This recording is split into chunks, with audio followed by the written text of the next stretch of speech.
وقالوا آمنا بالله وحده بأن الله ببتشنينته أمن السم بتشاسايهون وكفرنا بما كنا به مشركين جئتنا ህዝቦቹም ሲመልሱ ደሞ ወደኛ መጣህን ምን ሊያረግ ሊናዕቡድ አላህ ወህده አንድ አላህን በብቸኝነቱ እንድንገዛውና ወነዘረ ማ ካነ ያዕቡዱ አባኡና አባቶቻችን ሲያመልኳቸው የነበሩ የሐሰት አማልክትን እንድንተው መጣህ እንዲያሉት እሱ ላ ኢላሃ ኢላላህ ፈዕለም አነሁ ላ ኢላሃ ኢላላህ ከአላህ በስተቀር በእውነት የሚመለክ አምላክ አለመኖሩን እወቅ ብሎ ጌታችን ስለ ላ ኢላሃ ኢላላህ ሲነግረን ላ ኢላሃ ኢላላህ ሁለቱን ማዕዘናት ያቅፋል ነፍዩን ወኢስባት ወይም ኢማኑን ወኩፍር እምነትና ክህደትን አብሮ ያቀፈ ነው ለምንለው ሌላ ደሊል አለን ከዚህ አንቀጽ በተጨማሪ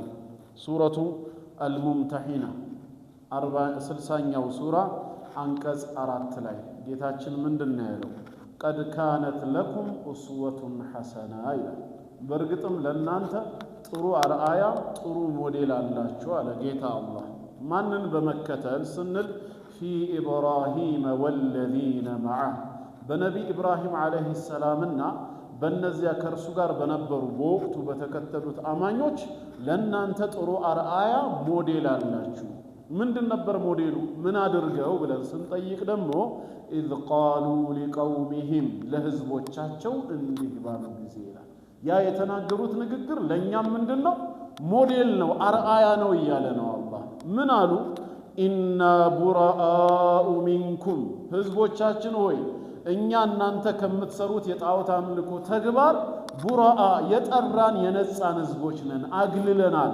እንደናንተ ከአላህ ሌላ ጣዖታትን አንገዛም ብለው አወጁ እናንተን ብቻ ሳይሆን ነፃ የወጣ ነው ወሚማ ተዕቡዱን ሚን ዱንላህ ከአላህ ሌላ ከምትገዟቸው ጣዖታትም ጭምር እናንተን እንደማንተባበራችሁ ሁላ እነዚያንም ጣዖታት ከአላህ ሌላ የምትገዟቸውን አናመልክም ብለው በተናገሩ ጊዜ ለናንተ ለሙስሊሞች አርአያ አላችሁ አለ ከዛ አስቀጥለው ምን አሉ ከፈርና ቢኩም ኢብራሂምና ተከታዮቹ ከፈርና ከፍረናል ክደናል እኮ እያሉ ነገር ግን በማን ነው የካዱት ነው በዓለማቱ ጌታ ሳይሆን ቢኩም በእናንተ አምልኮ እናንተ በምትከተሉት መንገድ ወደ አላህ ያቀርቡናል ብላችሁ በምታመልኳቸው የጣዖት አምልኮ እኛ አናምንም ይልቁኑ ከፈርና ቢኩም ክደናል ኩፍር ግድ ነው ማለት ነው ከአላህ ውጪ በሚመለክ ነገር ከዛም ቀጠሉና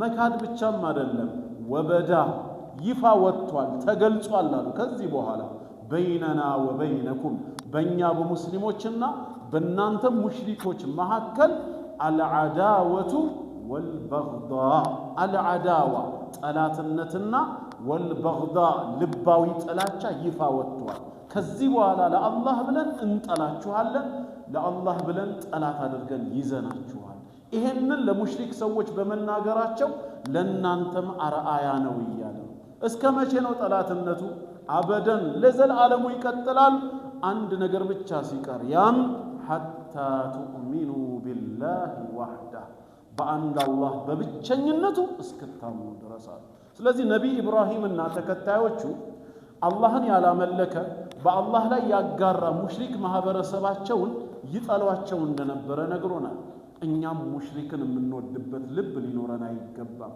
ጠላት አድርገው ይይዙ እንደነበረ በግልጽ ነግሮናል ከዛ ይሄ ደግሞ ለናንተ قد كانت لكم أسوة حسنة ነው ያለው አላህ ጥሩ የሆነ አርአያ ሞዴል ነው አላህን ወዳለው የሚል ሙስሊም በልቡ ጌታውን አላህን የሚጠላ ካፊር ወይ ሙሽሪክን የሚያፈቅርበት ሌላ ልብ እንዴት ይኖረዋል በምን መልኩ አብሮ ይሄዳል ግን ያንተን ባለቤት ያንተን ቤተሰብ የሚጠላን ሰው ግን ጎረቤትህም ቢሆን አትወደው ለቤተሰብ ጠላት ከሆነ ለጌታ ጠላት የሆነ ሰውስ ዳዕዋ ማድረጉ እንዳለ ሆኖ ወደ እስላም እንዲመጣ በልብህ ግን እሱን የምታፈቅርበት ቦታ መኖር የለበትም ያ የሚሆነው መቼ ነው አንተ ባመንከው ጌታ አምኖ የመጣ ጊዜ ብቻ ነው ስለዚህ የቱጋ ነው አሁን ከላ ኢላሃ ኢላላህ ጋራ ሁለት ነገር ያለው ስንል ከፈርና ቢኩም የሚለውና حتى تؤمنوا بالله وحده የሚለው መካድ ግድ እንደሆነ ከዚህ እንረዳለን በሌላም ቦታ ተጨማሪ ሱረቱል አዕራፍ ቁጥር 70 ማስረጃ ነው።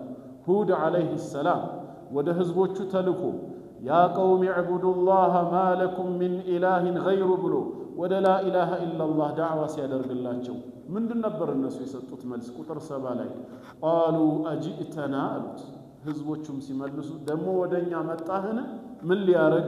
ሊናዕቡደላህ ዋሕዳህ አንድ አላህን በብቸኝነቱ እንድንገዛውና ወነዘረ ማ ካነ ያዕቡዱ አባኡና አባቶቻችን ሲያመልኳቸው የነበሩ የሐሰት አማልክትን እንድንተው መጣህ እንዴ አሉት።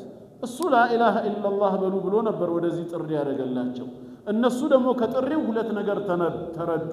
አንድ አላህን በብቸኝነት እንዲያመልኩ መጋበዙ፣ ሁለተኛስ የነበሩበትን የሐሰት አማልክት አባቶቻቸው ያመልኳቸው የነበሩ ጣዖታትን እንዲተውም ጭምር ነው። ስለዚህ በላኢላሃ ኢላላህ ውስጥ አላህን ማመን ብቻ ሳይሆን ከአላህ ውጭ በሚመለኩ ነገሮች መካድንም ግድ ይላል። ላኢላሃ ኢላላህ ነፍዩን ወኢስባት የሚባለው ከነዚህ ማስረጃዎች በመነሳት ነው።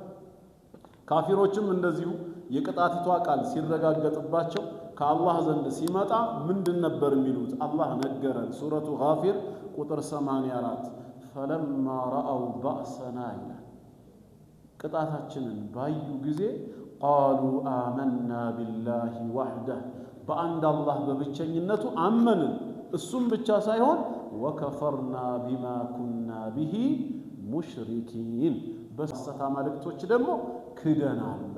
በአላህ ከማመን ጎን ለጎን ስራ መቅቡል የሚሆነው በጣዖት አምልኮም ሲካድ ነው። ስለዚህ ወደ ኪታቡ ስንመለስ ፈዕለም አነሁ ላኢላሃ ኢላላህ እነሆ ከአላህ በስተቀር በእውነት የሚመለክ አምላክ አለመኖሩን እወቅ ብሎ ተናገረ። እወቅ ነው ያለው፣ ፈዕለም ነው ያለው። እመን አላለም፣ ተናገር አላለም፣ ስራ አላለም። ስለዚህ ኢማሙ አልቡኻሪ አልዕልሙ ቀብለ አልቀውሊ ወልዓመል ሲሉ ይሄን ደሊል አድርገዋል። ጥሩ። ስለዚህ ካወክ በኋላ ሰውነህና ስለምታጠፋ ወስተግፊር ምህረትን ጠይቅ፣ ሊዘንቢክ ለወንጀሎች ጌታህ መሐሪ ነው፣ ምህረተ ሰፊ ነው። ስታጠፋ ደግሞ ምህረትን ጠይቅ። በዚህ አየት መሰረት ፈበደአ አሉ ሸይኹ ጀመረ ማለት ነው። በምን ቢልዕልም በእውቀት ነው። ፈዕለም ብሎ ጀመረ ቀብለ አልቀውሊ ወልዓመል ከንግግርና ከስራ በፊት ይላል። እና አልሐምዱሊላህ የዛሬው ክፍል አንድ ትምህርታችን በጥቅሉ አራት መሰረታዊ ነገሮችን አላህ ይዘንልህና እወቅ በሚለው በሸይኹ ንግግር ተቋጭቷል። አንድ ስለ እውቀት፣ እሱም ሸሪዓዊ ዕልም ነው። አላህን መልእክተኛውንና ሃይማኖትህን ማወቅ ነው። ሁለት ባወቅከው ነገር ደግሞ መተግበር ነው። የግድ ኢቅቲዳኡል ዒልም ሊልዓመል እውቀት ስራን ሊያስከትል ይገባዋል። አለበዛ ሁጃ ብቻ ሆኖ ነገ አላህ ዘንድ ያስጠይቀናልና መተግበር መስራት መቻል አለብን። ሶስተኛ አዳዕወቱ ኢለይህ ወደዚህ አንተ ወዳወቅከው ነገር ሌሎች ያልተወፈቁ ስላሉ አላህ ሰበቡል ሂዳያ እንዲያደርግህ ሄዶ ማስተማር፣ አንተ ያልሰራኸውን ነገር እንዲሰሩ የዘነጉም የረሱ ሰዎችም እንዲያስታውሱ ዳዕዋ ማድረግ ግድ ነው። ወደዛ ሰበቡል ሂዳያ መሆን ያስፈልገናል። አራተኛና መጨረሻ ደግሞ በዳዕዋ ስራ ያለ ሰው፣ በዒባዳ ተግባር ላይ ያለ ሰው መከራ ቢገጥመው ቢፈተን ሰብር ማድረግ አለበት። ይሄ አራት ነገር ዑንዋኑ ሰዓዳ አጠቃላይ የዘላለም ህይወት የመዳናችን አድሬስ እነዚህ ናቸው። ለምን ኢነል ኢንሳነ ለፊ ኹስር ሰው ሁሉ በከሰራ ውስጥ ነው ካለ በኋላ እነማን ናቸው ከከሰራ የሚድኑት ስንል ይሄን አራት ባህሪ ስላመጣ እኛም ዲናችንን ማወቅ ባወቅነው መስራት ሌሎች ሰዎችን እንዲያውቁ መጣራት በሚደርሰው ሙሲባ ትዕግስት ልናደርግ ይገባል። አላህ እንግዲህ ሰምቶ ከሚተገብሩ ያርገን። በየሳምንቱ አላህ ፍቃዱ ሆኖ በህይወት ካገናኘን ይሄ ትምህርት ይቀጥላል ማለት ነው። ወሰላሙ አለይኩም ወራህመቱላህ